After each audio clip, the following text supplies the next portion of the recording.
Very quickly, I think the person, okay, Marvin Odita is trying to make us understand that the information he got the information from People Gazette said that after saying climate policy is bad for Nigeria, Tinubu takes over 1,400 delegates on multi-billion naira junket. Junket to Dubai COP28 conference. So he's quoting his source, People Gazette, and we know what some of these medium do to the psyche of Nigerians.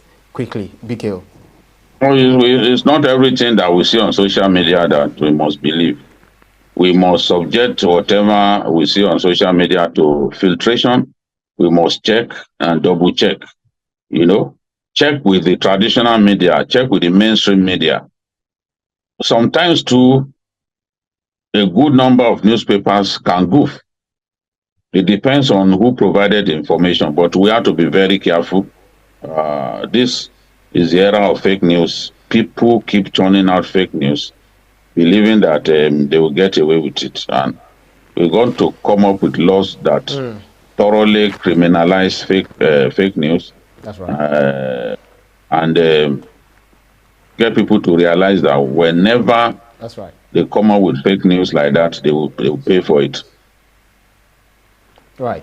So very quickly, because of our time, and we need to just squeeze this in. Kaduna State government vows to castrate convicted rapists as contained in 2018 prohibition law. Do you think castration is enough punishment for these sexual criminals? And what do you think will be the ripple effects if this type of, ripple effect of this type of sentence? No, the thing is, every society or country comes up with the law that best fits the situation that they found themselves. There was a rape epidemic in Uganda some time ago. The president had to come up with the death penalty because people came up with the wrong assumption that if they were suffering from HIV and they raped a virgin, it automatically purifies them against HIV. It automatically washes away the HIV virus in their system. This stupid thinking led to people gunning for virgins and raping them. And the government had to come up with a law that took a very dim view of rape. Today, rape and even HIV prevalence has gone down in Uganda. One law may fit Lagos but may not fit Anambra State. One law may fit Yobe in the northeast and may not necessarily fit Kaduna. One law may fit Kano but may not fit Taraba. So in the case of Kaduna State, they are worried about the prevalence of sexual and gender-based violence, and they believe that one way by which they can achieve this is to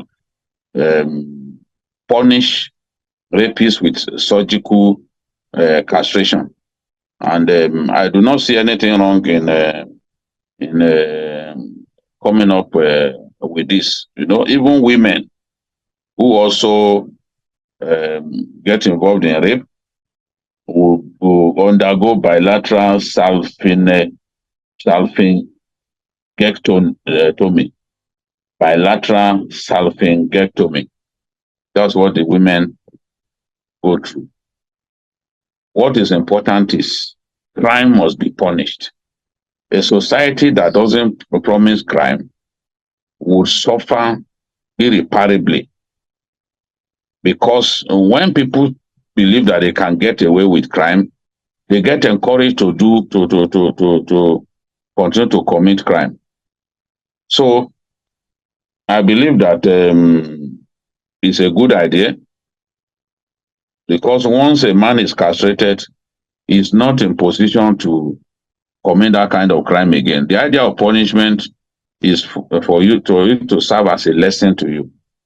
Yes, it looks odd. It looks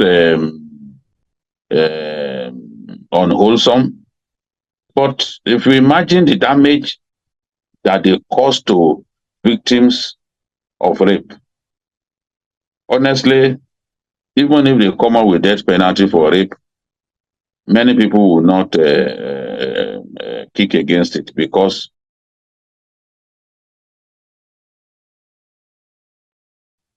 no right at all. And I think that there's nothing wrong with the law. It's the implementation that may be the devil. I mean the elephant in the room. How do they enforce it? I don't know if since they came up with the law, if they've ever had to implement it. I know that some time ago, Zamfara came up with amputation of chiefs. There was only one guy that was reported to have had his arm amputated for stealing. I don't think after that they did anything like amputating anyone. But uh, by even hearing that you stand the risk of being surgically castrated for rape, I believe that many people will turn away raping women. People just grab every opportunity to rape women. Women get marooned on a very bad road, trapped on the road for days, and people came out of the neighboring village and began to rape those women who are trapped, along with other passengers on the Tronque Highway in Ekiti State. This sort of thing is very distressing. Why would you rape anyone? Why?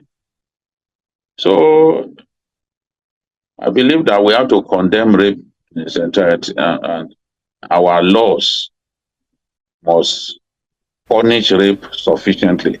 As a person, I may not see this as the best form of punishment. That's right. But will not go against it. I will not condemn the state government for coming up with this because, as I said, some states punish kidnapping with death, especially if the victim dies in your hands. Some states punish kidnapping with life imprisonment. States will come up with what fits them, with what they believe will best assist them in bringing down the rate of crime. And if Kaduna believes that this is the best way they can bring down the rate of rape, bring down the incidence of rape in their state, I have nothing against it. I can only wish them Godspeed.